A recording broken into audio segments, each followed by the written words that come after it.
নিন মা, আপনার চা। এ কি বড় বৌমা, এত সকালে তুমি আমার ঘরে? তোমাকে কতবার বলেছি সকাল সকাল তোমার এই কালো কুৎসিত চেহারাটা আমায় দেখাবে না।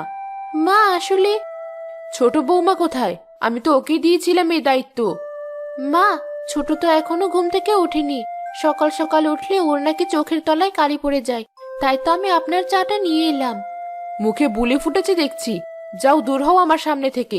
সকাল সকাল তোমার মুখ দেখলাম, না জানি দিনটা কেমন কাটে।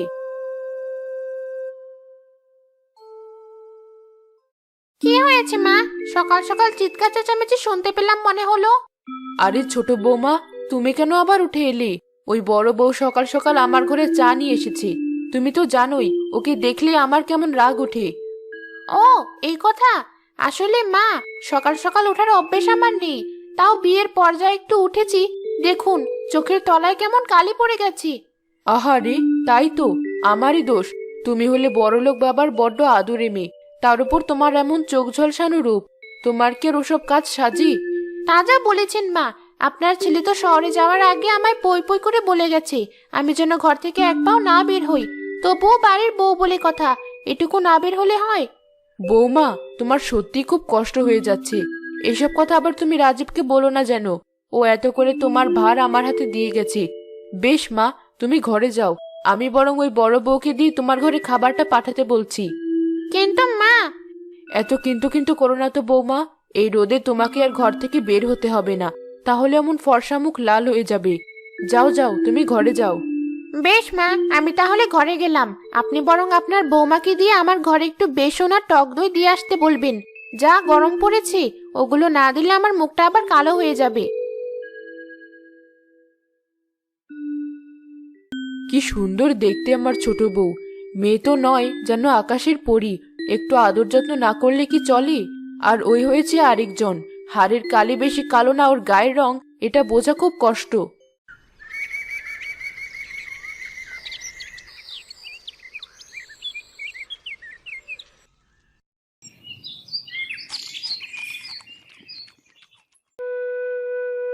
সকাল হতে না হতে গামলা নিয়ে বসেছো দেখছি।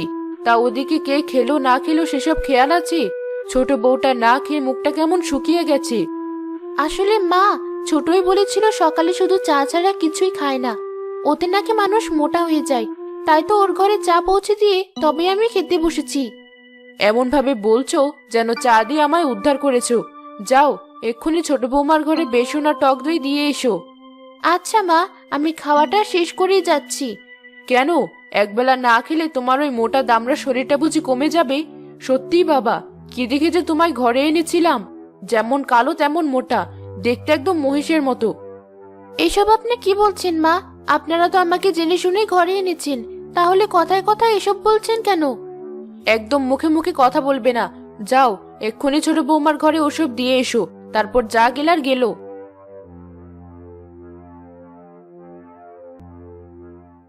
উপরওয়ালা, আর কতকাল আমায় এত কষ্ট সইতে হবে?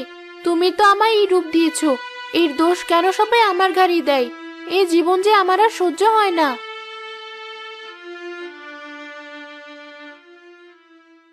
এ কি, তুমি কাঁদছো কেন? কোথায়? কাঁদছি না তো। বুঝেছি, মা নিশ্চয়ই আবার কিছু বলেছে। না না, মা কিছু বলেনি। তুমি শুধু শুধু এসব ভাবছো। যাই, আমি বরং ছোটর ঘরে বেসন আর টক দইটা দিয়ে আসি। কেন যাবে শুনি? তুমি কি ওর দাসী যে কথায় কথা ওর কাজ করে দেবে? উপরওয়ালা ওর হাত পা দেয়নি? নিজের কাজ নিজে করতে পারে না? কি বলছো এসব? যদি শুনতে পায় তাহলে কেলেঙ্কারি হয়ে যাবে। শুনলে শুনুক, তাতে আমার কিছু যায় আসে না। রাজীব বড় চাকরি করে, তাই মা ওর বউকে মাথায় তুলে রাখে, আর আমার বউকে সবসময় অবহেলা করে। এই আমি কিছুতে মেনে নিতে পারবো না। এ কি জ্বালায় পড়লাম! মা শুনতে পেলে খুব সমস্যা হবে। ওসব আমি ভয় পাই না। দরকার পড়লে আজই তোমায় নিয়ে বেরিয়ে যাবো এই বাড়ি থেকে। অমন কথা তুমি মুখেও এনো না। তাছাড়া এটা তো আমারও সংসার। আমি যা করি তা তো মন থেকেই করি। রাগ করো না, তুমি বরং কাজে যাও। বেশ, আমি যাচ্ছি। তবে এই আমি তোমাকে বলে রাখছি, মা যদি আবার কখনো তোমার সাথে এমন আচরণ করে, তাহলে আমি সত্যি সত্যি এই বাড়ি ছেড়ে চলে যাব।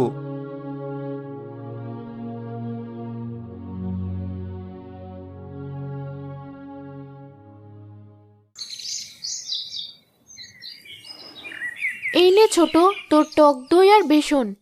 এতক্ষণে তোমার সময় হলো নাকি ইচ্ছে করে দেরি করলে, যাতে আমার মুখও তোমার মতো অমন কালো কুৎসিত হয়ে যায়? ছি ছি, এসব তুই কি বলছিস? ঠিকই বলছি। আমার বরটা কেন যে নিজের টাকা খরচ করে এতগুলো মানুষকে পুষছে ওই জানে। একবার শহরে যেতে পারলেই হয়, আর কখনো এমুখো হব না। সে কি, তোরা মাকেও দেখবি না? মা যে তোদেরকে অনেক ভালোবাসি। ঢং দেখে বাঁচি না, ওই বুড়িকে আবার আমরা কি দেখবো? দরকার পড়লে মাসে মাসে টাকা পাঠিয়ে দেব, আর ওনাকে দেখার জন্য তোমাদের মতো চাকর বাকর তো আছেই। এইসব কি বলছিস তুই? সত্যি, রূপ থাকলে যে সবাই ভালো মানুষ হয় না, তোকে দেখে আজ সেটা বুঝতে পারলাম। তাই নাকি? যত বড় মুখ নয় তত বড় কথা। দাঁড়াও, তোমাকে দেখাচ্ছি মজা। এ কি, এসব তুই কি করছিস? বেসনে মরিচ গুঁড়ো মেশাচ্ছিস কেন? কি করছি তা এখনই টের পাবে। মা, কোথায় গেলেন? তাড়াতাড়ি একবার এদিকে আসুন। কি হয়েছে বৌমা, আমায় ডাকছো কেন?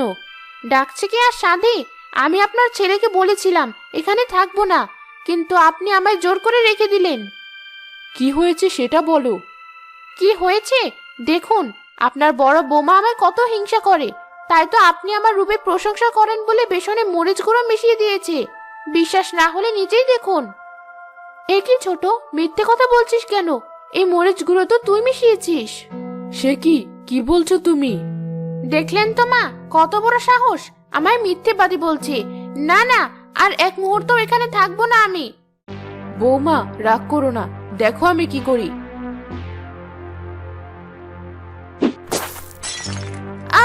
আমার সারা চোখ মুখ জ্বলে গেল। ঠিক হয়েছে, আমার ছোট বৌমাকে কষ্ট দেওয়া, তাই না? দেখেছো ছোট বৌমা, ওকে কেমন শাস্তি দিলাম। হ্যাঁ মা, আমি খুব খুশি হয়েছি। ও খুব বার বেড়েছিল, এবার ঠিক হয়েছে।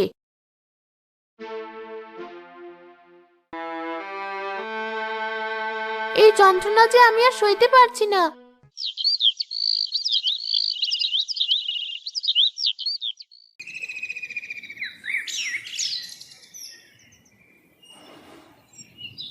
দুটো ভিক্ষা দাও মা, বহু দূর থেকে এসেছি। আর কিছু না হলে একটু পানি তো দাও। বাবা, আমি এক্ষুনি আপনার জন্য পানি আনছি। এই যে মহারানী, ভিক্ষুককে মায় দেখানো হচ্ছে, তা এত বেলা হয়ে গেল, আমার চাটা কখন পাবো শুনি? মা, আপনি তো কালকে বললেন ওই দায়িত্ব আপনি মলিকে দিয়েছেন, তাই তো যাইনি। বড্ড মুখে মুখে কথা শিখেছো তাই না? দেবো নাকি কালকের মতো মুখটা পুড়িয়ে? না মা, আমি এক্ষুনি আপনার চা আনছি। যত সব ন্যাকামো। বলে কিনা আমার অমন সুন্দর ছোট বৌমা আমায় চা করে দেবে, তাহলে তোর মতো কুৎসিত মেয়েকে 3 বেলা খাবার দিয়ে পুষছি কেন? ছি, রূপ নিয়ে এত অহংকার করতে নেই। একদিন এসব কিছুই আর থাকবে না, কিন্তু মানুষের মনের সৌন্দর্য আজীবন থাকবে। কি বললি? এসেছো তো ভিক্ষে করতে, তা এত জ্ঞান কেন দিচ্ছ? যাও, বেরিয়ে যাও, এখানে কোনো ভিক্ষে পাবে না। এত বড়াই? বেশ, আমিও বলে যাচ্ছি, তোর এই রূপ থাকবে না। তখন যাকে তুই আপন ভাবিস সেই তোকে ছেড়ে যাবে, আর যাকে তুই অবহেলা করিস সেই তোকে দেখবে। আরে যাও যাও, তোমার মতো এমন ভিক্ষুক কত দেখলাম, শকুনের দোয়ায় গরু মরে না।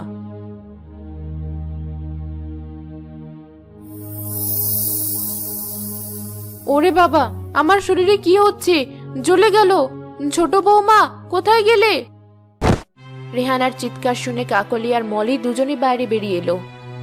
একে মা, আপনার শরীরে সব কালো কালো ফোড়া বের হলো কোথা থেকে? কি কুৎসিত দেখাচ্ছে। এভাবে বলো না বৌমা, আমায় একটু ধরো মা। কি বললেন? আমি আপনাকে ধরবো? আপনার কি মাথায় গন্ডগোল হয়েছে? আপনাকে ধরলে ওই ফোড়া তো আমার শরীরেও হবে। না না, আজই আমি এখান থেকে চলে যাব। এসব তুমি কি বলছো বৌমা? তোমায় আমি কত ভালোবাসি, আর এই বিপদে তুমি আমায় ছেড়ে চলে যাবে? যাব না তো কি করব? আপনার বিপদ আমার ঘরে টেনে আনবো? যত সব। হায় হায়, এ কি ছিল আমার কপালে? যাকে এত আদর যত্ন করেছি, ভালোবেসেছি, সে কিনা আমায় এভাবে কথা শোনালো। কাঁদবেন না মা, আমার হাত ধরুন, আমি আপনাকে ঘরে নিয়ে যাচ্ছি। সে কি বৌমা, আমায় ধরলে এই ফোড়া তো তোমার গায়েও হতে পারে। হলে হবে, তাই বলে মাকে বিপদে একা ছেড়ে দেব? চলুন, আমার হাতটা ধরে ভেতরে চলুন। আমি আসছি। আপনাদের মতো কুৎসিত কদাকার মানুষদের সাথে থাকার আমার বিন্দুমাত্র ইচ্ছে নেই। এতকাল আমি কাচের টুকরোকে হিরে ভেবে মাথায় তুলে রেখেছি, অথচ সেই কাচেই আজ কপালটা কাটলো। কষ্ট পাবেন না মা, সব ঠিক হয়ে যাবে। না বৌমা, হবে না। এতকাল যা পাপ করেছি, আজ উপরওয়ালা আমায় সেই পাপের শাস্তি দিয়েছে। তুমি কালো আর কুৎসিত দেখতে বলে আমি আজীবন তোমায় অবহেলা, অবজ্ঞা আর অত্যাচার করেছি, অথচ যাকে মন প্রাণ দিয়ে ভালোবেসেছি সেই আমায় ছিঁড়ে গেল। ওকে ভুল বুঝবেন না মা, ও ছোট মানুষ, না বুঝে চলে গেছে। দেখবেন ও আবার ফিরে আসবে। না বৌমা, ও ফিরে এলেও আর ওকে ঘরে তুলবো না। আমায় তুমি ক্ষমা করে দাও। অহংকারে অন্ধ হয়ে তোমায় আমি কত কষ্ট দিয়েছি, অথচ আজ এই বিপদে তুমি আমার পাশে এসে দাঁড়ালে। এ আপনি কি বলছেন মা? মেয়ে কি কখনো মাকে ছেড়ে যেতে পারে? তাছাড়া আপনি যে নিজের ভুল বুঝতে পেরেছেন, আমি এতেই খুশি। সত্যি বৌমা, তোমার মন অনেক বড়। রেহানা কাকলিকে জড়িয়ে ধরল, সাথে সাথে রেহানার শরীরের সব ফোড়া দূর হয়ে গেল। এ কি, আমার শরীরের সব ফোড়া সেরে গেল কি করে? আরে তাই তো। এবার বুঝেছি বৌমা, উপরওয়ালা আমার পরীক্ষা নিয়েছেন। আমি তোমার উপর যে অত্যাচার করেছি, আমাকে তার শাস্তি দিয়েছেন। আর যখনই নিজের ভুল বুঝতে পেরে অনুতপ্ত হয়েছি, উপরওয়ালা আমায় ক্ষমা করেছেন। হ্যাঁ মা, উপরওয়ালার খেলা বোঝা বড় দায়। তবে তার কাছে আমি আজ চিরকৃতজ্ঞ। তার কারণেই আজ আমি আমার মাকে ফিরে পেলাম। এসো বৌমা, আমার বুকে এসো। এভাবেই রেহানা নিজের ভুল বুঝতে পেরে কাকুলি